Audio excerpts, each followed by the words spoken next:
जय उत्तराखंड मित्रों, मैं चंद्रशेखर पुनेरा उत्तराखंडी अपने YouTube चैनल पुनेरा CS उत्तराखंडी में आप सभी का स्वागत करता हूं। मित्रों, एक उत्तराखंडी सदाबहार गीत आपने शायद सुना होगा, जो हमारे देश में ही नहीं बल्कि विदेशों में भी आजकल जमकर बजाया और सुना जा रहा है, जिसकी धुन पर लोग जमकर थिरक रहे हैं। उसके बोल और धुन इस प्रकार है। बेडुपाको बरमास हुनरनिका फल पाको चेता मेरी छेला। बेडुपाको बरमास हुनरनिका फल पाको चेता मेरी छेला। रूड़ा भूड़ा दीन गया हुनरनी पूजो मेरा मेता मेरी छेला। तो मित्रों, इस गीत में एक शब्द काफल आपने सुना होगा।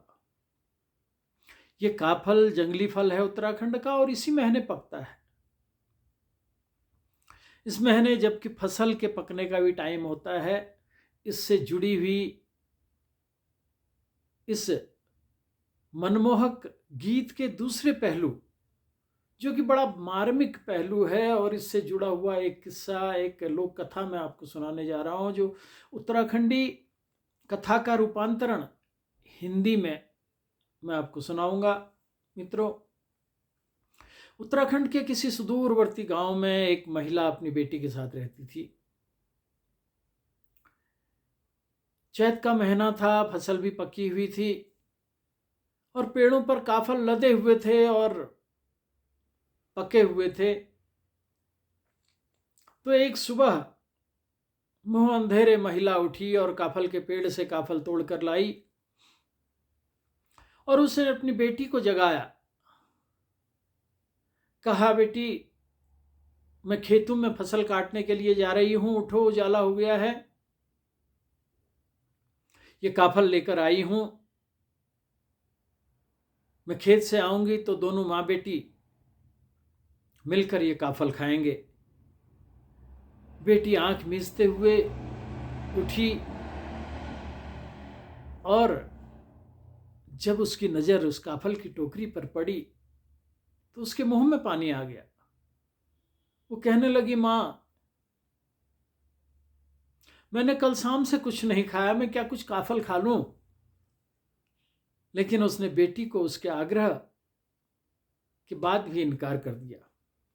उसने कहा, नहीं बेटी, अभी नहीं खाओगी, मैं खेत से आऊंगी, तुम नमक पीस के रखना और फिर दोनों माँ बेटी साथ बैठकर काफल खाएंगे।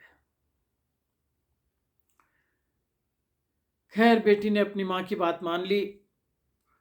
माँ ने वो काफल की टोकरी दीवार के बाहर बने हुए एक झाले में रख दी, जो हमारे उत्तराखंड में सामान रखने के लिए दीवार के बीचों बीच बनाया जाता है। उस जाले में टोकरी रखने के बाद माँ ये कहकर चली गई कि मैं फसल काट के आऊंगी और दिन में आके दोनों माँ बेटी साथ में बैठकर इन काफलों का स्वाद लेंगे। और माँ दराती लेकर और रस्सी लेकर खेत की तरफ चली गई। जब वो खेत में जाती है तो फसल काफी पक जाती है, पक चुकी होती है, और उसको डर ये भी रहता है कि कहीं ओले पड़ गए, बारिश होगी तो मेरी फसल खराब हो जाएगी। लिहाजा वो सोचती है कि मैं इस खेत की फसल को काट के ही घर जाऊं। वो फसल को काटने में जुट जाती है। दोपहर में धूप चढ़ती है। पसीना पसीना, धूप की चिंता न किए हुए, प्यास की चिंता न करते हुए वो फसल को काट कर उसको एक जगह इकट्ठा कर जब घर जाने के लिए तैयार होती है तो उसको आभास होता है कि दिन काफी चढ़ चुका है। और उसको अपनी भूखी बेटी की भी याद आती है। वो कहती है, मेरी बेटी भूखी होगी, मैं उसके लिए कुछ खाना भी बनाकर नहीं आई हूं। वह जल्दी में फसल इकट्ठा कर घर की तरफ चल देती है और थकी मादी जब घर में पहुंचती है, भूखी प्यासी जब घर में पहुंचती है तो अपनी बेटी को सहलाते हुए काफल खाने की बात कहती है। उसकी बेटी खुश हो जाती है, हाथ धोकर वो काफल का टोकरा उस झाले से उतारती है कि इसमें नमक मिलाएं और दोनों माँ बेटी खाएं। तो वो देखती है कि काफल उस टोकरी में आधे ही रह चुके हैं। यह देखकर उसको अपनी बेटी पर बड़ा गुस्सा आता है। उसके मन में ये बात आती है कि शायद ये काफल मेरी बेटी ने खा दिए हैं, जबकि मैंने इसको मना किया था।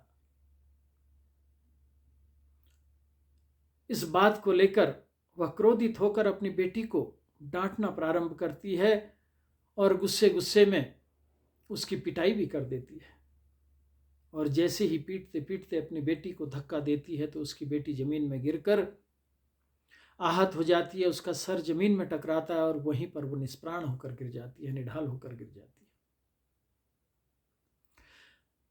माँ जब अपनी बेटी को हिलते डुलते नहीं देखती तो उसके पास जाती है, उसको सहलाती है और अपने किए पर पछतावा उसको होता है। वो कहती है मैंने बेटी को नहीं मारना चाहिए था।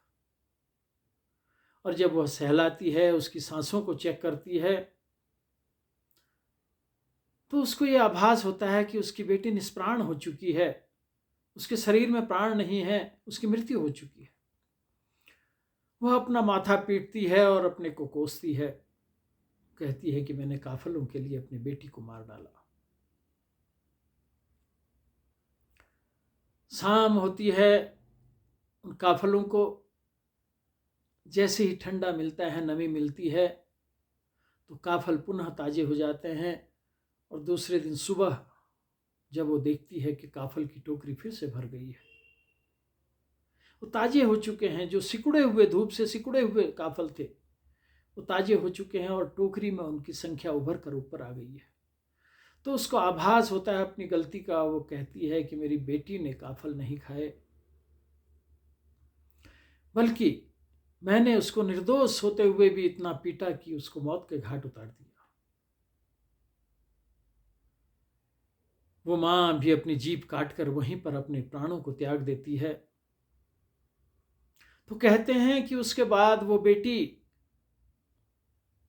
जो अपनी माँ के हाथ प्राण गंवा चुकी होती है, वो एक चिड़िया का रूप धारण करती है और वो माँ भी एक चिड़िया का रूप धारण करती है।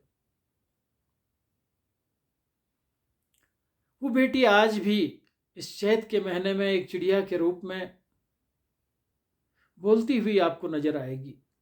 वो कहती है कि मैं निर्दोष हूं। वो अपने निर्दोष होने का सबूत आज भी अपनी मां को देते हुए कहती है, काफल पाक हो मैनी चाखो, काफल पाक हो मैनी चाखो।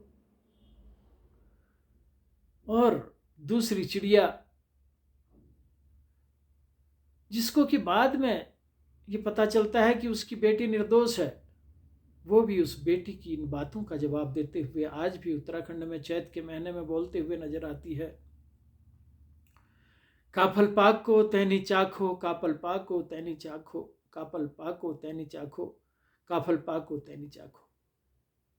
तो ये मार्मिक कथा हमारे उत्तराखंड की लोक संस्कृति से जुड़ी हुई है, इस चैत के महीने से जुड़ी हुई है। इस चैत के महीने में एक तरफ काफल पकते हैं, लोग काफलों का रसास्वादन करते हैं, तो दूसरी तरफ यह करुणामयी आवाज जो दोनों माँ बेटियों की चिड़िया के रूप में सुनने को मिलती है, वो हृदय को आहत कर देती है। ये हृदय विदारक आवाज होती है। बेटी एक तरफ अपने निर्दोष होने की आवाज से अपनी माँ को पुकारती है कि माँ मैं निर्दोष हूँ, काफल पका मैंने नहीं चखा, मैंने नहीं खाया। और दूसरी तरफ माँ भी उसकी बात को कबूलते हुए कहती है, बेटे काफल पाक को तैनी चाखो, काफल पाक को तैनी चाखो। तो ये मार्मिक कथा हमारे उत्तराखंड की लोक संस्कृति से जुड़ी हुई है। ऐसी कई कथाएं हैं उत्तराखंड में। अपार कथाओं से, लोक कथाओं से जुड़ी हमारी ये धनी संस्कृति आप सबका मन मोह लेगी। आप कभी उत्तराखंड आएं